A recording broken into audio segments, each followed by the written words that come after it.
Assalamualaikum warahmatullahi wabarakatuh. Perkenalkan, nama saya Septiana Ninda Rosida dari kelas C dengan program studi Tadris Matematika UIN Maulana Malik Ibrahim Malang.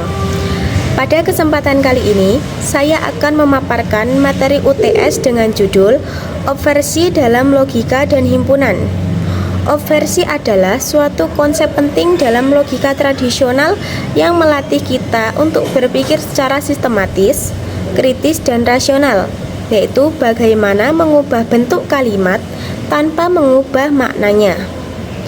Materi ini bukan hanya melatih kemampuan berpikir logis, tapi juga mengajarkan makna kesetaraan kebenaran yang bisa kita temukan bahkan dalam nilai-nilai Islam. Pengertian obversi. Secara sederhana, obversi adalah proses mengubah suatu proposisi menjadi proposisi lain yang ekuivalen secara logis. Artinya, kalimat hasil obversi memiliki makna kebenaran yang sama, meskipun bentuk atau strukturnya berubah. Dalam proses ini, kita melakukan dua hal. Yang pertama itu mengubah kualitas proposisi dari afirmatif ke negatif atau sebaliknya. Dan yang kedua, mengganti predikat dengan komplemennya, yaitu menambahkan kata non di depan P. Dengan begitu, obversi membuat kita memahami bahwa kebenaran tidak selalu ditunjukkan dengan bentuk yang sama, namun tetap setara secara makna logis. Prinsip obversi itu ada 3 dasarnya, yaitu satu, obversi selalu menghasilkan proposisi yang ekuivalen atau memiliki nilai kebenaran yang sama. Yang kedua, obversi berlaku untuk semua bentuk proposisi kategoris A, E, I, dan O. Dasarnya terletak pada prinsip negasi ganda, yaitu tidak bukan P sama dengan P. Nah, prinsip ini menegaskan bahwa 2 kali penyangkalan akan mengembalikan pernyataan ke bentuk aslinya, sama seperti di dalam logika, di mana 2 kali negasi berarti itu penegasan. Prosedur obversi. Untuk melakukan obversi, kita perlu mengikuti 2 langkah utama. Yang pertama itu mengubah kualitas proposisi.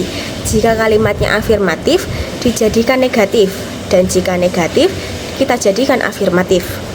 Seperti itu. Yang kedua, ubah predikat menjadi bentuk komplemennya, yaitu non-P. Contohnya, semua pohon kelapa bukan tanaman berduri. Setelah diobversikan itu menjadi semua pohon kelapa bukan non-tanaman berduri. Dari contoh ini terlihat bahwa muncul bentuk non-non atau disebut dengan negasi ganda. Namun, tidak semua obversi menimbulkan bentuk itu, tergantung dari jenis proposisinya. Bentuk-bentuk proposisi dalam logika tradisional itu terdapat 4 bentuk yang menjadi dasar proses obversi. Yang pertama itu ada universal afirmatif. Bentuknya itu semua S adalah P, dan contohnya itu semua dosen adalah wanita. Jika kita obversikan menjadi semua S adalah non-P, maka menjadi semua dosen non-wanita.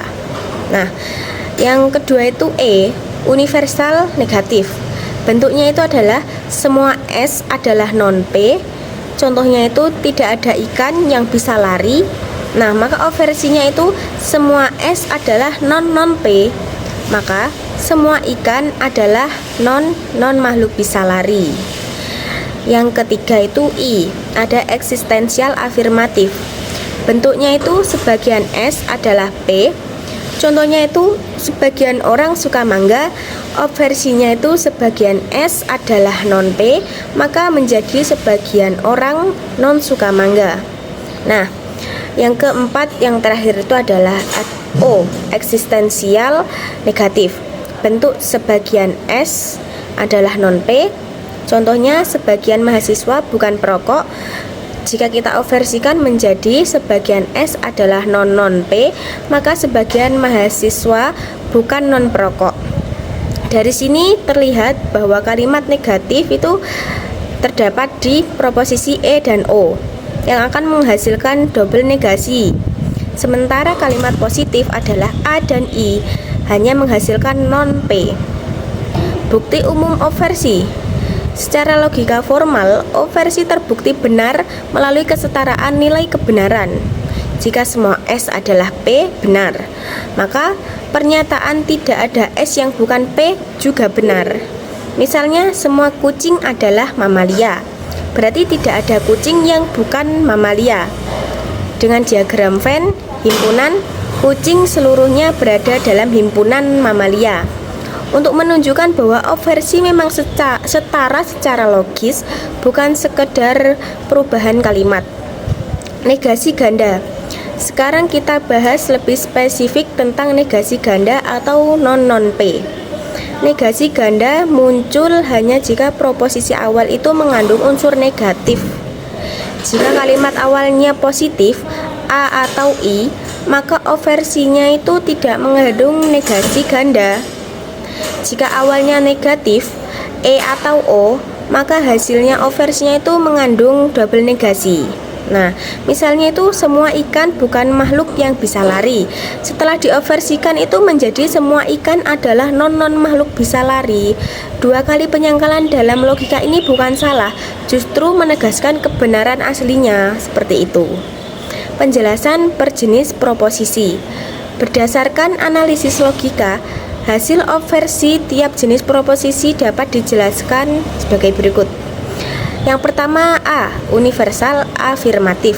Semua S adalah P, maka oversinya adalah semua S adalah non-P. Tidak muncul negasi ganda karena kalimat awalnya itu positif. Nah, yang kedua itu ada universal negatif. Semua S adalah non-P, jadi oversinya itu semua S adalah non-P. Benar, karena kalimat awalnya berupa negatif. Yang ketiga adalah I, eksistensial afirmatif. Yang pertama sebagian S adalah P, oversinya sebagian S adalah non-P. Tidak muncul negasi ganda karena yang awal pertamanya itu adalah afirmatif. Yang keempat adalah eksistensial negatif. Sebagian S adalah non-P, maka oversinya adalah sebagian S adalah non-P. Benar, karena muncul negasi ganda dari kalimat negatif. Jadi, negasi ganda hanya muncul pada proposisi E dan O, sementara A dan I tetap dalam bentuk non-P biasa. Nah, contoh dalil dalam Al-Quran itu menarik sekali. Menariknya prinsip oversi ini ternyata juga tercermin dalam ajaran Al-Quran. Al-Quran sering digunakan atau menggunakan dua bentuk kalimat yang tampak berlawanan. Satu berbentuk larangan dan satunya berbentuk perintah. Namun keduanya memiliki makna kebenaran yang sama. Contohnya itu ya, jangan sembah selain Allah. Kalimat ini bersifat negatif, melarang sesuatu. Jika dioversikan menjadi bentuk positif, hasilnya adalah sembahlah hanya kepada Allah. Secara logika, bentuknya berubah dari negatif menjadi positif, tapi maknanya tetap identik, yaitu penegasan tauhid. Hanya Allah satu-satunya Tuhan yang berhak disembah. Dalilnya terdapat dalam surat Al-Qasas ayat 88. A'udzu billahi minasyaitonir rajim. Bismillahirrahmanirrahim.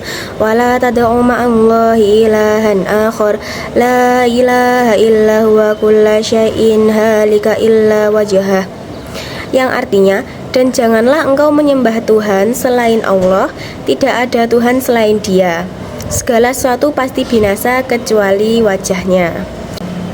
Ayat ini menunjukkan dua bentuk kalimat yang secara logika setara. Yang pertama, larangan atau negatif, bentuk negatif, yaitu jangan sembah Tuhan selain Allah. Yang kedua adalah penegasan, positif, tidak ada Tuhan selain Dia. Nah, hal seperti inilah yang disebut oversi dalam logika. Dua bentuk berbeda, tapi maknanya satu, kebenaran tentang keesaan Allah. Makna filosofis. Dari sini kita belajar bahwa logika dan agama saling melengkapi. Logika menuntun kita agar cara berpikir kita itu sistematis, sementara Al-Quran menuntun kita kepada kebenaran ilahi. Nah, prinsip oversi mengajarkan bahwa kebenaran bisa dinyatakan melalui bentuk yang berbeda, tetapi maknanya tetap tunggal. Dalam Islam disebut tauhid, satu kebenaran, satu makna, satu Tuhan.